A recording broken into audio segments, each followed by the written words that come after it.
Bismillahirrahmanirrahim. Assalamualaikum warahmatullahi ta'ala wabarakatuh. Inshallah, within 1 minute we are going to start yung ating lecture online, inshallah. And our topic, inshallah, na siyang i-discuss natin ngayong araw na ito is getting to know ourselves. Ano ba yung mga ano ba to? Sasabihin natin ano nga ba yung paano mo nga ba makikilala na ng tuluyan ng ating mga sarili. So ikaw yung sarili mo, ako yung sarili ko, paano mo siya makikilala? Inshallah, this is itong topic natin will be automatically 100% ng kabuuan ng topic natin ngayon. Inshallah, kung ito ay isasagawa natin at maiintindihan natin, we will be successful. Kasi sabi ng Allah subhanahu wa ta'ala, the moment na makonquer natin ang ating mga sarili through knowing ourselves, diba? Inshallah, we will be successful. Inshallah. So, ito yung ating magiging topic, inshallah. And as much as possible, ito try natin, inshallah, na matapos natin ito, inshallah, sa loob ng isang oras. So, let's start. Bismillah. Wabihi nasta'in wa alayhi natawakkal. Ya Rabbi, lakal hamdu kama yanbaghi li jalali wajhika wa 'azimi sultanik. Asyhadu an la ilaha illallah wa asyhadu anna Muhammadan abduhu wa rasuluh. رضيت بالله ربا وبالإسلام مدينة وبمحمد صلى الله عليه وسلم نبيا ورسولا اللهم اجعلنا من الذين اتقوا الذين ينفقون في السراء والضراء والكاظمين الغيظ والعافين عن الناس والله يحب المحسنين اللهم نسألك حبك وحب من يحب والعمل يبلغنا حبك اللهم آمين اللهم بارك لنا رمضان اللهم اجعلنا من الذين آمنوا وعملوا الصالحات وتواصوا بالحق وتواصوا بالصبر رب اشرح لي صدري ويسر لي أمري wahlul 'uqdatam min lisani yafqahu qawli walillahi tawfiq wal hidayah. Assalamualaikum warahmatullahi ta'ala wabarakatuh. So ulitin ko lang, ang magiging topic natin ngayon is about getting to know ourselves. At ang makilala natin ang ating mga sarili ay kung i-discover mo siya by your own capability and ability na kilalanin mo yung sarili mo, mamamatay ka na hindi mo pa siya makikilala. Not unless na sinuman ang gumawa sa atin, right, which is Allah subhanahu wa ta'ala, our master, our maker, our Lord, not unless He will going to advise us kung ano yung pagkatao natin, di ba? So Allah created the human being, di ba? And He is the only one who knows kung ano yung napapaloob na kabutihan sa isang tao at kung ano yung napapaloob na kasamaan sa isang tao at kung ano rin ang napapaloob na kahinaan ng isang tao. Subhanallah. At sa pamamagitan ng Holy Quran, alhamdulillahi rabbil alamin, ibinahagi sa atin ng Allah kung ano yung kakayahan ng mga tao at kung ano rin ang kahinaan ng mga tao. Subhanallah. And bago natin talakayin itong ano ba to? Itong ating mga sarili, kung ano nga ba talaga according to the Holy Quran, inshallah. Minsan kapag tayo ay nagkakamali, no, 'di ba? We discuss na talagang bago dumating ang Ramadan, alam natin lahat na we are all capable of committing mistakes. 'Di ba? So yung iba nakokonsensya, yung iba walang pakialam. Right? Yung iba naman automatically nagtatawba kagad. And then nagtatanong tayo, sino nga bang dahilan bakit ako nagkakamali? Right? Ang kaibigan ko ba, ang nanay ko ba, ang society ba, ang shaitan ba? Pero bihira lang sa atin yung sabihin niya na ang actually ang dahilan kung bakit ako nagkakamali ay dahil sa sarili ko. Right? Dahil sa akin sarili. So, automatically, kapatid, anak ko, sabi ko nga itong topic natin, inshallah, if may Allah put barakah on it, and now ay bigyan na tayo ng sobrang napaka listener na puso, hindi ang tainga, para ma-absorb natin yung topic na ito. So, tayo ay mga tao na nilikha ng Allah subhanahu wa ta'ala. So, sa Arabic, ang tao ay insan. From the root word of nisyan, na ang ibig sabihin forgetful. Right? So, ibig sabihin, forgetful, narinig mo ngayon, at maaaring tinanggap mo, and then nakalimutan mo mamaya. Pumunta ka ng school, nakalimutan mo kagad. Nakinig ka ng leksyon ngayon, nalaman mo yung mabuti, nalaman mo yung masama, and then biglang lumambot yung puso mo, natakot ka nung malaman mo yung kasamaan, pagpunta mo ng labas, nakalimutan mo na. So, forgetful. Right? Lahat tayo ay forgetful. Hindi lang ikaw, pati ako. The moment na tao ka, you are forgetful. Pangalawa, is, ang root word ng insan is uns. Na ibig sabihin, the one who needs love. Right? We want appreciation. We want attention. Right? Na itong love na ito, at attention na ito, at appreciation na ito, care, love, tender, na dapat ibigay sa atin ng mga magulang natin, the moment na may isang magulang na nagkulang ng pagpapalaki sa kanyang mga anak sa pamamagitan ng pagiging madamot sa pagmamahal at atensyon, itong taong ito na may nature na natutuwa kapag siya ay minamahal at nasa kanya ang atensyon, maghahanap ito ng atensyon sa labas. Right? Kaya marami tayong makikita ng mga tao na todo-todo ang kanilang pagpapakitang atensyon sa Facebook para lang makuha yung atensyon ng mga tao. Pangatlo, sabi ng Allah, innal insana khuliqa halu'a.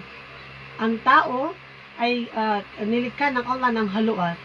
So isipin mo to kapatid, anak ko, no, very very important thing.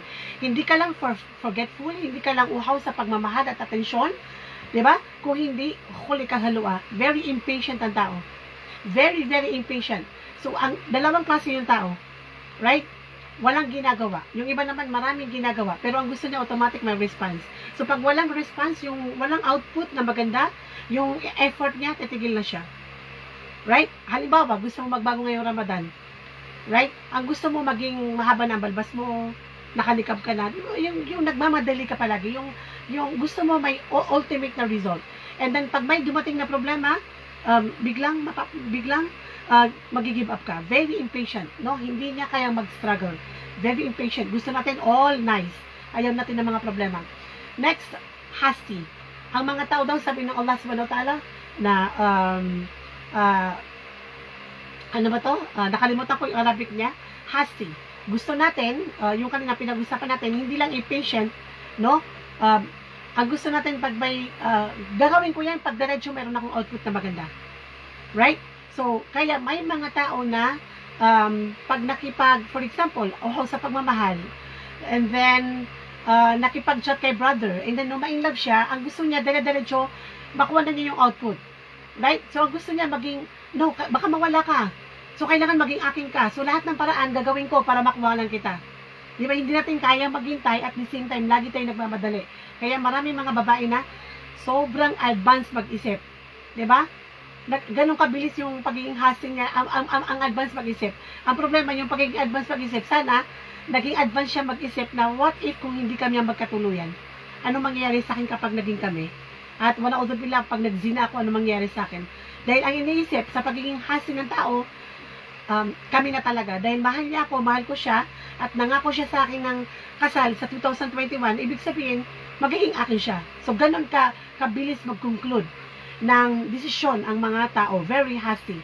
Ano pa sabi ng Allah? Wahubbul mala hubbul jam'a. Sobrang, we are so fascinated and crazy of having money. We love money so much. We love money so much. Subhanallah. Sobrang para sa atin, ang pera, pag maraming pera, masaya tayo. Pag walang pera, malungkot tayo. Right? In short, sobrang greedy ng pera. Sobrang greedy sa pera. Kaya maraming mga tao na bakit ganun hindi siya kontento? Kasi nga, ang tao ay hindi kontento at ang tao ay sobrang nagmamahal sa pera. Sabi nga ng Propeta Muhammad sallallahu alaihi wasallam, fi kulli ummatin fitna wal fitnatu ummati al-mal. Ang pinakamalaking fitna ng umma ng Propeta Muhammad sallallahu alaihi wasallam is pera. Next, ano yung pagkatao natin? Ano yung fitra natin? Ano yung nature natin na mga tao? Wa hubbul khair al-shadid. We love good things. 'Di ba? Yung alam mo yung may hijab ka na, gusto mo lahat ng shade, mahilig ka sa brown, gusto mo lahat ng shade, mahilig ka sa sapatos, gusto mo lahat ng klase ng sapatos. Kana, hindi pa dumarating yung 11, gusto mo na ng 11. Gusto mo na magandang bahay, magandang sasakyan, basta anything na maganda, gusto natin. Subhanallah. Okay. At ang tao daw ay napaka-ungrateful. Ungrateful. Diba? Kapag may dumarating na maganda, subhanallah, pag may dumarating na maganda, masaya tayo. Pero ang problema, pag nagkakaroon tayo ng tagumpay, nagkaroon ng baraka yung pag-aaral natin, nagkaroon ng magandang trabaho, unti-unti nagkakaroon ng kayamanan, at nung kinukuha natin siya, we remember Allah. Nung makuha na natin siya, karamihan sa mga tao, sabi ng Allah, ungrateful, kasi they don't acknowledge that all the blessings, yung talino nila, yung ganda nila from Allah. To the point that they don't acknowledge and then they are not grateful to Allah. Diba? Kasi the moment ayaw mong tanggapin na ang favor na ito ng kagandahan at katalinuhan at kayamanan ay galing sa Allah, automatically you don't care about Allah. So you will not be humble to Him and you will not be grateful to Him. So ungrateful to the point na hindi na siya kontento. And then they want more and they want more and they want more. Yan daw ang tao. Right? Ano pa? Ang ugali ng tao. Ang ugali ng tao ay, in short, yun yung tao. Ngayon, within us, yung tao na to, ito siya, right? Within us, Allah created the nafs. Allah created the nafs. The nafs is the desire.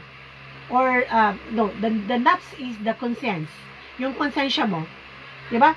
So, in short, yung human body, touchable. Physically, nakikita mo. Pero yung nafs natin, na kinreate ng Allah, fa'alhamaha, fujuraha, wa taqwaha.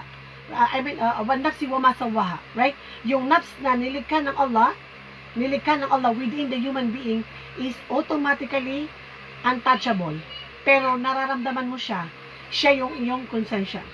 So mayroon ng, ito si human, ito yung tao, ito yung ugali niya, mayroon pang nafs. Right? At itong si nafs na ito, tinatawag sa psychology na a pleasure seeker. Sobrang nakakaloka dahil automatically, ang general meaning ng, ang gustong-gusto ng, ang characteristics ng nafs ay pleasure seeker. So, lahat ng bagay na magugustuhan niya, na magiging masaya siya, na yun ang gusto niya. Right? Yun lang ang gusto niya. So, halimbawa,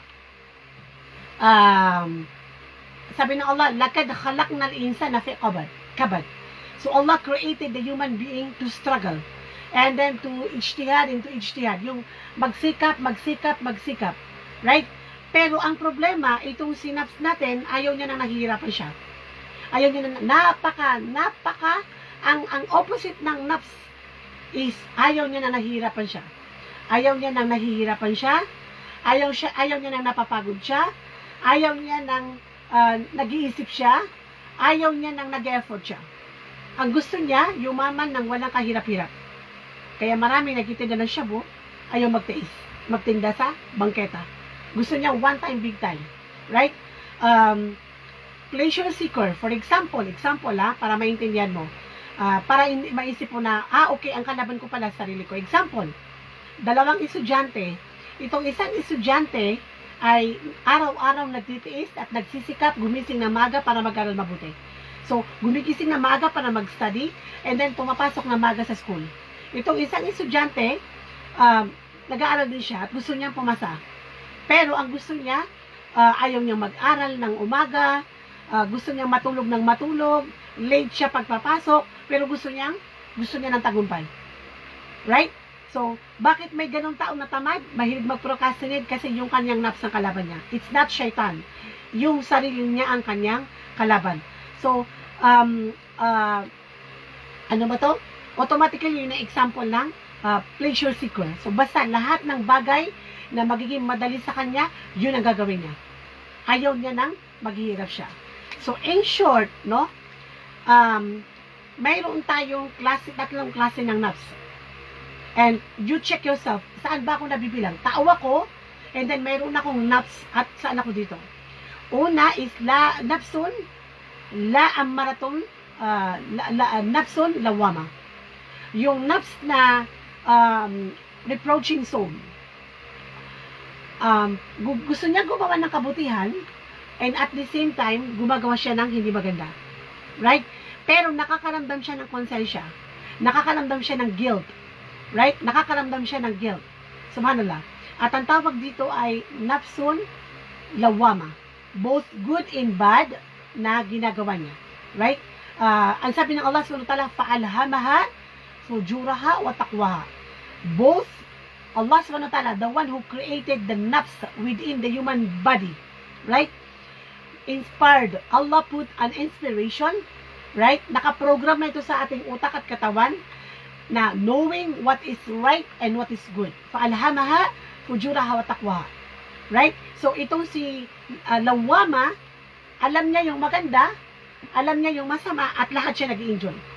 Lahat siya nag-i-enjoy. So, for example, nagsasala siya, nakahijab siya, at the same time, gumagawa siya ng haram. Katulad ng pakikipag-chat sa lalaki na hindi naman niya asawa. Alam niya na haram, ang makipag-usap sa lalaki na hindi niya kilala, hindi niya mahram, but, yung kanyang nafsul lawama na seeking a pleasure seeker, dahil nakakaramdam siya ng kaligayahan doon sa pakikipag-usap sa lalaki na hindi niya mahram, so okay lang. Sabi niya, mamaya magkatawba na lang ako. Mamaya magkasala naman ako. So kung may mga akawat, nagtatanong tayo, bakit hijabi? Tabiya. Pasintabilan po, bakit hijabi? Mayroong haram relationship. So ang kanyang nafs is lawama. Okay? Bakit hijabi? Pero backbiter siya. Right? So, alam na natin yon. Ang kanyang nafs ay lawama. Okay. Next is yung nafsun la'amaratong bisu. Itong soul, itong nafs, itong desire, na wala siyang ginawa kundi evil. Commanding only what is evil. So, hindi niya alam yung maganda, ang alam lang niya is masama. Right? So, gaano kadelikado? So, alam niya na masama, alam niya yung mabuti. Ano pagkakaiba nito? Okay. Para malaman mo na masama, pag ginagawa mo siya, itinatago mo. Right?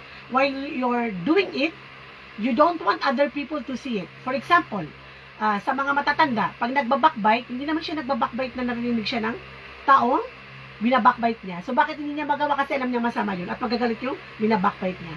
Sa dalaga, pag mayroon siyang boyfriend, wala udubila or nagzizina or nanonood ng pornography ang lalaki, hindi naman niya sinasabi na nanonood ako ng pornography, di ba? Bakit? Kasi alam niya na masama yun. So, malala. So, yung mabuti, para malaman mo na mabuti, hindi ka nahiya na malaman ng tao.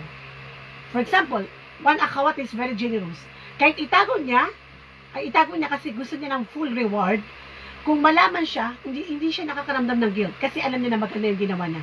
So, we are proud of doing it. In short, yung maganda, we are proud of doing it. Kahit wala kang alam na mga dalil, wala kang alam sa Quran, fa'alhamaha fujuraha wa taqwaha, Allah already inspired within us knowing what is right and what is wrong.